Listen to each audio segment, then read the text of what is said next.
Assalamualaikum warahmatullahi wabarakatuh. Perkenalkan, nama saya Ulfa Aziz dengan NIM 1904010149, semester 4 Program Studi Ekonomi Syariah dari Fakultas Ekonomi dan Bisnis Islam IAIN Palopo.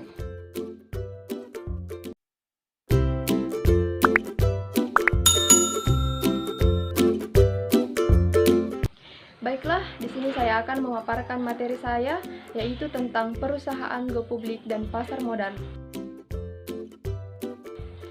Jadi langsung saja kita masuk ke pembahasan, di mana materi pembahasan atau pembahasan pertama yaitu perbedaan perusahaan terbuka dan perusahaan tertutup. Jadi perusahaan terbuka adalah perseroan terbatas yang menjual saham-sahamnya kepada masyarakat. Setiap orang dapat memiliki atau membeli saham terbuka ini. Saham-saham tersebut dapat diperjualbelikan melalui pasar bursa ataupun pasar modal. Selanjutnya yaitu perusahaan tertutup adalah saham-sahamnya hanya dapat dimiliki oleh orang-orang tertentu saja. Biasanya terbatas di kalangan keluarga sendiri. Saham-saham tersebut tidak diperjualbelikan di pasar modal ataupun bursa. Pembahasan selanjutnya yaitu proses go publik suatu perusahaan. Go publik atau sering disebut juga penawaran umum adalah kegiatan penawaran saham yang dilakukan oleh perusahaan kepada masyarakat. Ada beberapa proses yang harus dilalui perusahaan untuk go publik, antara lain yang pertama yaitu tahap persiapan, di mana tahap ini merupakan tahapan awal dalam rangka mempersiapkan segala sesuatu yang berkaitan dengan proses go publik. Nah, pada tahap yang paling awal, perusahaan perlu melakukan rapat umum pemegang saham atau RUPS untuk meminta persetujuan para pemegang saham dalam rangka go publik. Nah, yang kedua yaitu tahap pengajuan, di mana pernyataan pendaftaran pada tahap ini perusahaan menyampaikan pendaftaran kepada lembaga terkait Otoritas Jasa Keuangan atau OJK. Tahap ketiga yaitu tahap penawaran saham, di mana tahap ini merupakan tahapan utama karena pada waktu inilah emiten menawarkan saham kepada masyarakat atau penawaran saham di pasar perdana atau IPO. Yang keempat yaitu tahap pencatatan saham di Bursa Efek ini. Setelah selesai penjualan saham di pasar perdana, selanjutnya saham tersebut dicatatkan di Bursa Efek Indonesia. Nah, materi selanjutnya yang ketiga yaitu para pelaku pasar modal. Adapun para pelaku pasar modal yang pertama yaitu emiten. Adalah perusahaan yang menjual kepemilikannya kepada masyarakat go publik, artinya perusahaan yang akan melakukan penjualan surat-surat berharga atau melakukan emisi di bursa.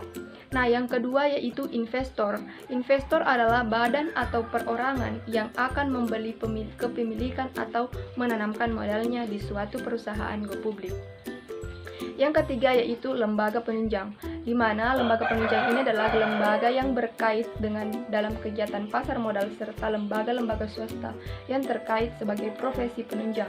Selanjutnya yang keempat yaitu penjamin emisi atau underwriter. Adalah penjamin emisi ini adalah lembaga yang menjamin terjualnya saham atau obligasi sampai batas waktu tertentu dan dapat memperoleh dana yang diinginkan emiten. Yang kelima yaitu perantara perdagangan efek atau broker pialang. Perantara perdagangan efek atau broker pialang ini adalah pihak yang melakukan jual beli efek yang listing di bursa efek. Pihak dalam jual beli efek yaitu pihak antara si penjual emiten dengan si pembeli atau investor. Nah, selanjutnya materi yang keempat yaitu penegakan hukum di pasar modal. Menurut pasal 1 ayat 13 Undang-Undang Nomor 8 1995, definisi pasar modal adalah kegiatan yang bersangkutan dengan penawaran umum dan perdagangan efek, perusahaan publik yang berkaitan dengan efek yang diterbitkannya, serta lembaga dan profesi yang bercuran kaitan dengan efek. Jadi tentunya dengan banyak pihak yang berkait dengan pasar modal, maka dibentuklah undang-undang untuk mencegah semua penyimpangan yang nantinya mungkin akan terjadi. Nah, adapun berikut ini saya akan menjelaskan penegakan hukum di bidang pasar modal. Yang pertama yaitu praktik curang atau unfair trading, di mana praktik curang ini adalah pelanggaran terhadap ketentuan yang dilakukan oleh perusahaan efek, penasihat investasi, manajer investasi, dan pihak lainnya yang memperoleh izin profesi dari Bappepan. Nah, adapun sanksi administratif dari praktik curang menurut pasal 102 Undang-Undang Nomor 8 Tahun 1995 yaitu yang pertama, peringatan tertulis, yang kedua denda yaitu kewajiban untuk membayar sejumlah uang tertentu, yang ketiga pembatasan kegiatan usaha, dan yang keempat pembekuan kegiatan usaha, kelima pencabutan izin usaha, keenam pembatalan persetujuan, dan yang terakhir adalah pembatalan pendaftaran. Nah, adapun hukum yang kedua yaitu kejahatan pasar modal atau capital market crime. Di mana kejahatan pasar modal atau capital market crime ini adalah tindakan pidana yang mengandung unsur penipuan atau fraud, manipulasi pasar atau market manipulation, dan perdagangan orang dalam atau insider trading. Nah, yang pertama yaitu penipuan, di mana tindak penipuan ini atau pengelabuan, penyembunyian dan atau penyesatan atas informasi, keabsahan transaksi atau hak-hak lain dari pemegang saham, investor atau publik yang dilakukan oleh pihak lain dengan tujuan untuk mendapatkan keuntungan ekonomis melalui transaksi atau kepemilikan efek yang di perusahaan publik. Nah, adapun sanksinya yang tercantum di pasal 104 Undang-Undang PM yaitu pidana penjara 10 tahun dan denda paling banyak 15 miliar rupiah.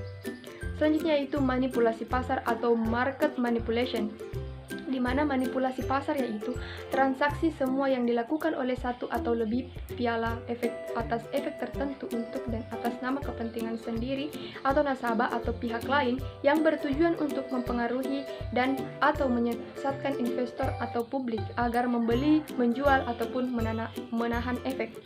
Sanksinya tercantum di dalam pasal 104 Undang-Undang PM yaitu pidana penjara 10 tahun dan denda paling banyak 15 miliar rupiah. Nah, selanjutnya yaitu perdagangan orang dalam atau insider trading. Perdagangan oleh pihak yang tergolong sebagai orang dalam dengan mempergunakan informasi perusahaan yang belum dipublikasikan atau non-public information. Informasi tersebut merupakan informasi material yang memiliki pengaruh terhadap perkembangan harga efek.